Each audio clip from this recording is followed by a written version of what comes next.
ہمارے یہاں جو گرم اور ٹھنڈے کی جو تاثیر ہے نا اٹس آل نان سینس. اور کوئی چیز گرم نہیں ہے اور کوئی چیز ٹھنڈی نہیں ہے. یہ تاثیر واثیر کی کہانیاں جو ہے نا یہ سب بکواس ہیں. آئی کی ناٹ رسپیکٹ سم تھنگ جس کی کوئی ویلیڈیشن نہیں ہے.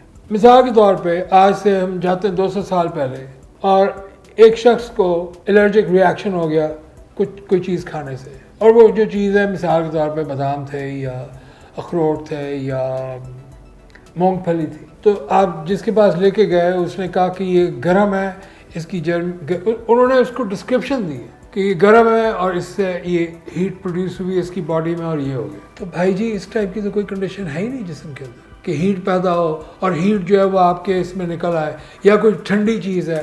اب اکثر لوگ بلڈ پریشر والے آ کے مجھے کہیں گے, میں ان کو اگر ڈائٹ دے رہا ہوں جی بھائی آپ انڈے کھا لیں, سر وہ تو بلڈ پریشر بڑھ جائے گا, گرم ہوتا ہے. یہ گرم اور ٹھنڈا پورے پاکستان, یہ پوری دنیا میں نہیں, پوری کائنات میں صرف پاکستان کی حد تک محدود ہے. جو آیورویدک ہے, جو انڈین ٹریٹمنٹ ہے, اس کے اندر اس کی جو ایکسپلینیشن ہے, جو ورڈز ہیں وہ ڈفرینٹ ہیں. اب کیا چیز ٹھنڈی ہے اور کیا چیز گرم ہے اور اس کی کیا تاثیر ہے, یہ سب چیزیں دفن کر دیں آپ. اس کا کوئی وجود نہیں ہے. اس کے اوپر اتنی بحث کرنے کا یا اس کے اوپر یہ کرنے کا کہ یہ کھانا چاہیے یا نہیں کھانا چاہیے, یہ تھیوریٹیکلی نہیں چل سکتا. دیکھیں میری جو ایکسپرٹیز ہے نا جی, میں ایکسپرٹ ترین دنیا کا اسٹوڈنٹ ہوں. میرا کام لرن اور ری لرن یا ان لرن کا ہے. میں اپنے آپ کو کسی چیز میں یہاں آ کے ڈینگے نہیں مار سکتا کہ مجھ سے اچھا یہ کسی کو نہیں آتا. لیکن میں اتنی تو میرے میں عقل ہے نا کہ 2 + 2 4, 4 + 4 8, 8 - 2 6. اس میں تو تھیوری نہیں نہ چل سکتی.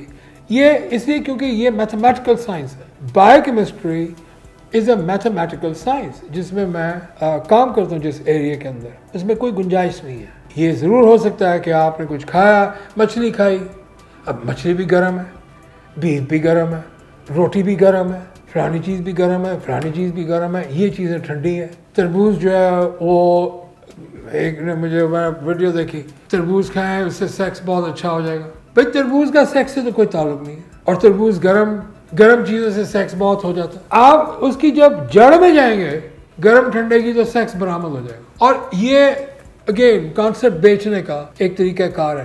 اور میں آپ کو یہ بات کہنا چاہ رہا ہوں دوبارہ سے کہ یہ جتنے بھی ہمارے کانسیپٹس ہیں ہیلتھ کے بارے میں, وہ صرف ہیلدی لوگوں تک ہی چل سکتے ہیں. اگر آپ کو کوئی بیماری ہو گئی ہے جس کو علاج کی ضرورت ہے, پھر اس میں نہ گرم چلتا ہے نہ کوئی ٹھنڈا چلتا ہے.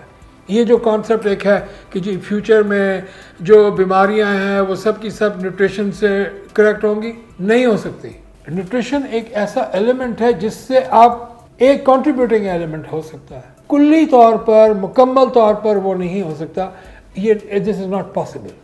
تو جو صحت مند کے یہ جو کانسیپٹ ہے یہ صحت مندی کے, یعنی اگر ایک شخص کے گردے خراب ہو جاتے ہیں تو اس کو پانی پینے سے بند کر, یہ پانی نہیں پینا کیونکہ گردے جو ہیں وہ کلیئرنس نہیں کر پا رہے, تو پانی کا لوڈ کم کر دیتے ہیں. یہاں تک کہ اگر مکمل گردے ہی فیل ہو گئے تو پانی کی جو کوانٹٹی وہ اتنی سی رہ جاتی ہے. اب وہ جو کانسیپٹ ہے کڈنی فیلئر کا کہ جہاں پہ کڈنیز فیل ہو گئی ہیں وہ یورین ہی نہیں بنا سکتی, پیشاب ہی نہیں بنا سکتی, تو وہ تو آپ کے باڈی میں ہی رہے گا پانی, وہ اس کو باہر ایکسکریٹ آؤٹ نہیں کر پا رہی, وہ بالکل ٹھیک ہے. تو جب آپ صحت مند ہیں تو آپ جو مرضی کھائیں جو مرضی پئیں, اس میں گرم ٹھنڈے کا کوئی چکر نہیں.